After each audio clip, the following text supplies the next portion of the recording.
These are their chosen representatives.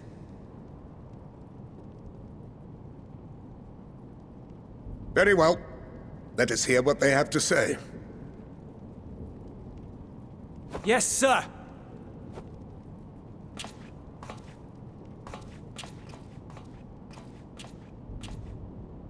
I present to you our commander, Lord Quintus Vankina, Legatus of the First Legion. The First? I had no idea you had survived.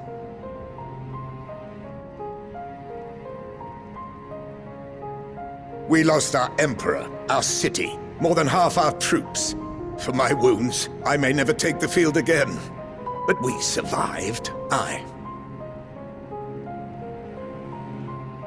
In a manner much to your liking, I dare say.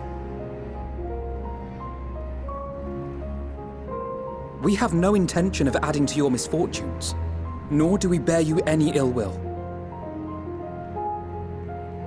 Spare me.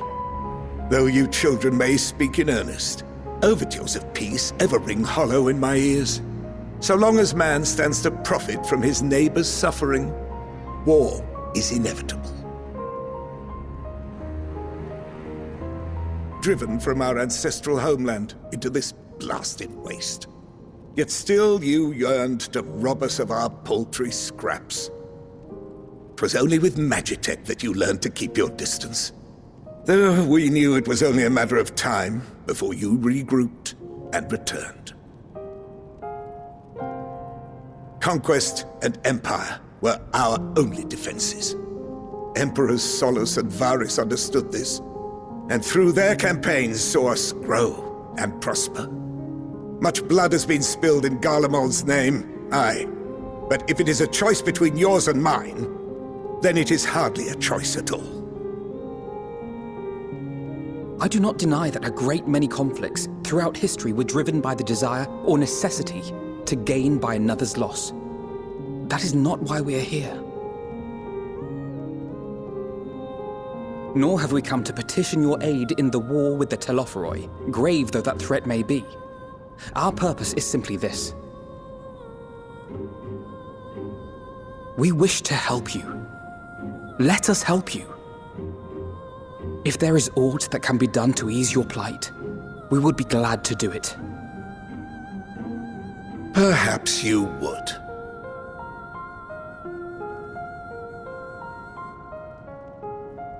But regardless of the ideals you espouse, your leaders would not send an army into Garlemald if they did not stand to benefit.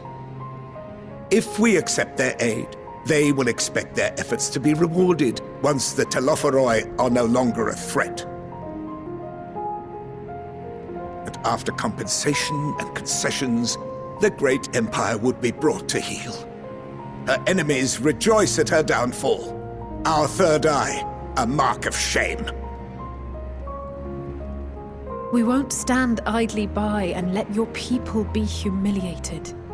And we're not alone in that. We only want to make a difference, to make this world of ours better. Surely you can understand that. What I'm trying to say is, there are so many people who just don't care about making you suffer. And maybe that's almost insulting after all the suffering you feel the world has subjected your people to, but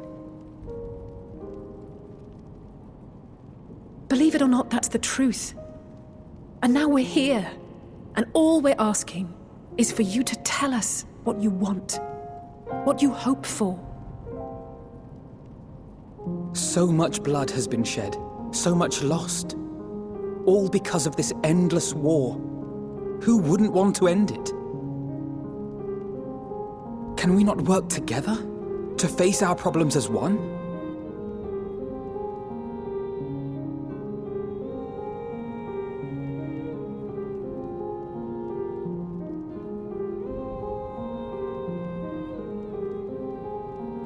Answer me this, young peacemakers. If a world without conflict is your desire, Why reject the unity and prosperity of Garlemald? Is it because we do not share your faith? That we do not share your heritage?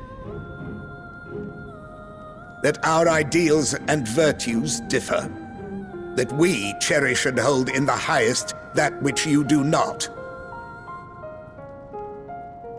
Disparity is the root of discord, and peace built on compromise is flawed and fleeting. Happiness for one and all is a dream, and the reality is that to the victor go the spoils. That is why we Garleans will never submit nor surrender. For freedom and for pride, we will remain true to ourselves until the bitter end. That is my hope.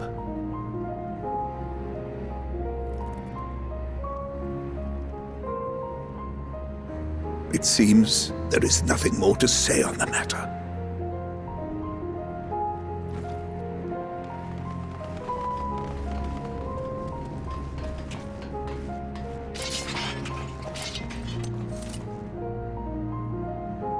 You will remain here while I decide what is to be done with you. Do not be alarmed. No harm will come to you if you cooperate.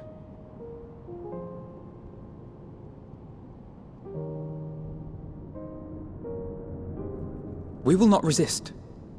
However, as your guests, I ask that we be allowed to speak with the other members of your group. As you wish. I had no intention of locking you up, as by dawn you would be frozen stiff and you're no good to me dead. You are free to move about the encampment, but there is one condition. Collar them.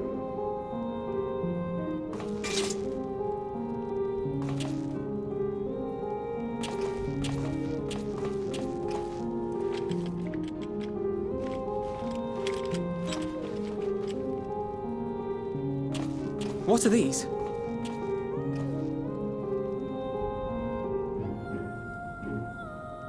Incentive. You'll be watched at all times. Stray too far or act suspiciously, and we will administer a rather painful shock. Stop! Keep away from that one.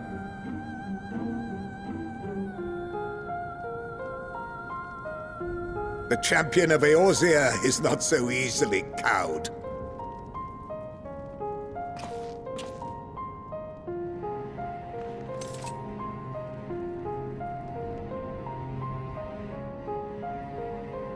Even if he allowed himself to be collared, the shock would be no more than an itch. No, if he refuses to obey, we will activate the twins' restraints instead.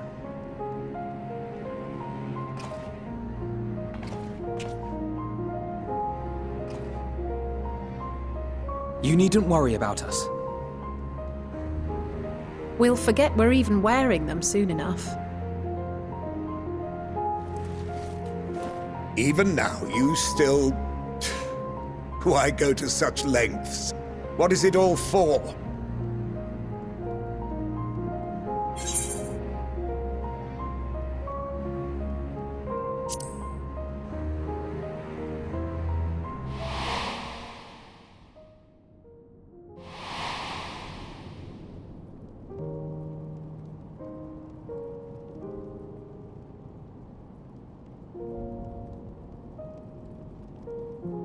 You are a curious one. A far cry from the merciless barbarian others paint you to be. You will be their warden. Take them away. Yes, sir.